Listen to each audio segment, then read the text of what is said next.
The legend lives on from the Chippewa on down of the big lake they call Gitchagumi.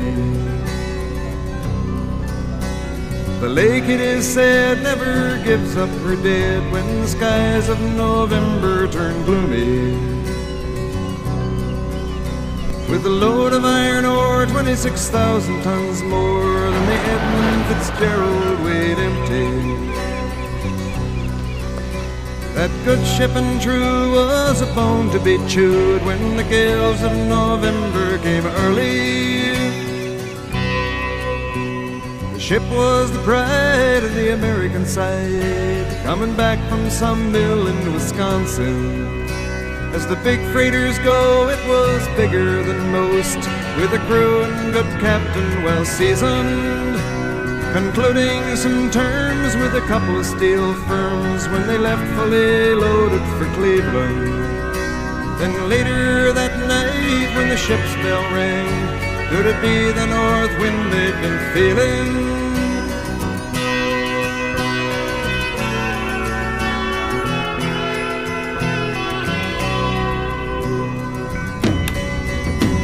The wind in the wires made a tattletale sound, and the wave broke over the railing. And every man knew, as the captain did too, 'twas the witch of November come stealing. The dawn came late and the breakfast had to wait when the gales of November came slashing. When afternoon came, it was freezing rain in the face of a hurricane west wind.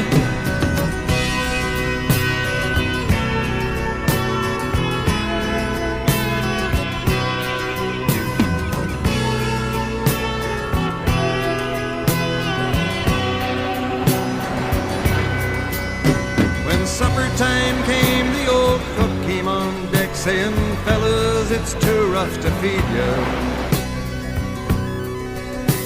At 7 p.m. a main hatchway caved in. He said, "Fellas, it's been good to know ya." The captain wired in, he had water coming in, and the good ship and crew was in peril.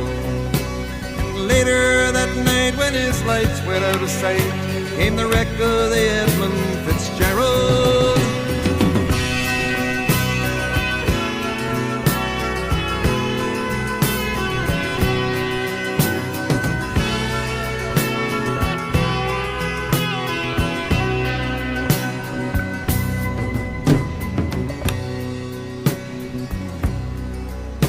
Does anyone know where the love of God goes when the waves turn the minutes to hours?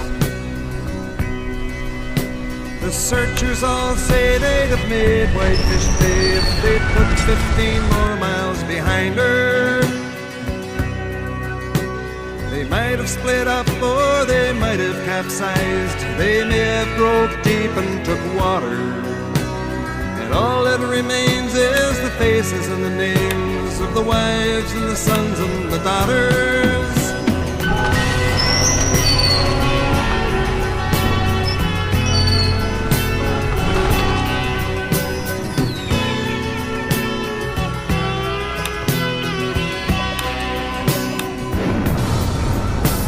Lake Huron rolls Superior sings in the rooms of her ice water mansion.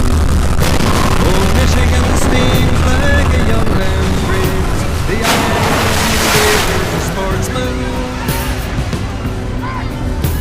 And farther below, Lake Ontario takes in what Lake Erie can send her. The iron boats go, as the mariners all know, with the gales of November remembered.